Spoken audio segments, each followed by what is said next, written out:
Привет, бро. Купил уже механику, нет? Да как так-то? Неужели не понравились вкусные цены наших ритейлеров?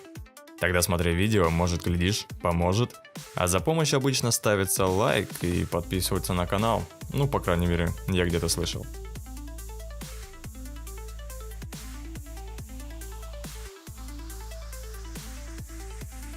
Motospeed CK104.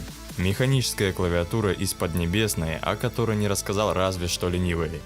Не то чтобы я из числа ленивых, но я не видел ни одного реального отзыва о клавиатуре.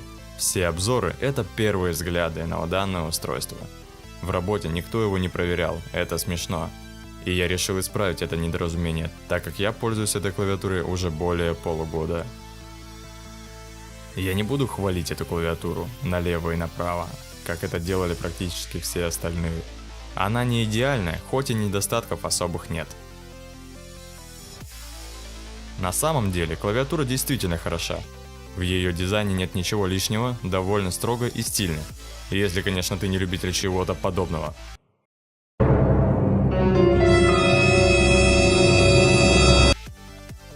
Ничего не люфтит и не гремит.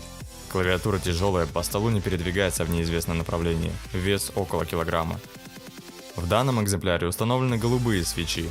Отсюда и вылезает первый, я считаю, весомый минус. Это шум.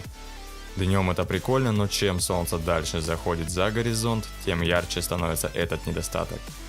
Я часто набираю текст перед сном, и скорее всего соседи тоже об этом знают. И если вы ищете клавиатуру для ночных каток, то здесь надо присмотреться.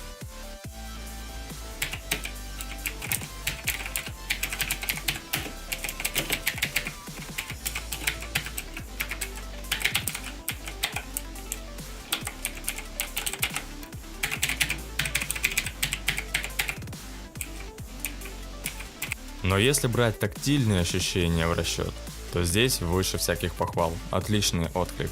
Клавиатурой очень приятно пользоваться и набирать на ней текст. Перейдем к самому интересному, к подсветочке. Здесь куча стандартных анимаций, но есть и довольно странные режимы. Меняются режимы сочетанием клавиш FN плюс Insert. С помощью FN плюс Delete меняются цветовые решения. Сильно подробно об этом я рассказывать не буду, лучше просто покажу под эпичную музыку.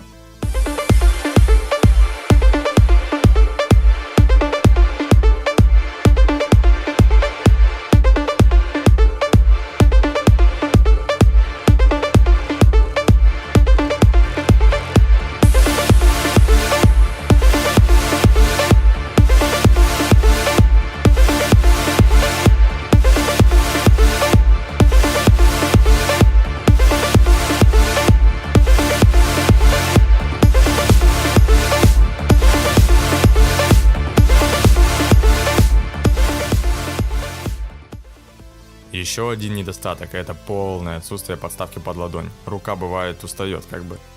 Лучше было бы, если в комплекте шла отдельная подставка. Кто хотел бы, ей пользовался. А так, нам не предоставляют никакого выбора. Если говорить про прочность, хотя если говорить более точно про жесткость конструкции, то здесь, по крайней мере, на данный момент выше всяких похвал. Удары средней силы выдержит, клавиши отлетят, но их спокойно вставляем обратно и дальше пользуемся клавиатурой. В магазине, в котором я заказывал, есть вариант с русской раскладкой. Именно такой и у меня. Кириллица нарисована краской, поэтому бояться, что она сотрется, конечно, можно, но за полгода не было никаких проблем, ничего даже чуть-чуть не стерлось. И если никто не хочет заморачиваться с гравировкой или покупкой наклеек, их, соответственно, наклейкой, то этот вариант как раз для вас. Что в итоге можно сказать? Если у вас ограниченный бюджет, не надо смотреть в сторону А-брендов, таких как Corsair или HyperX и им подобные.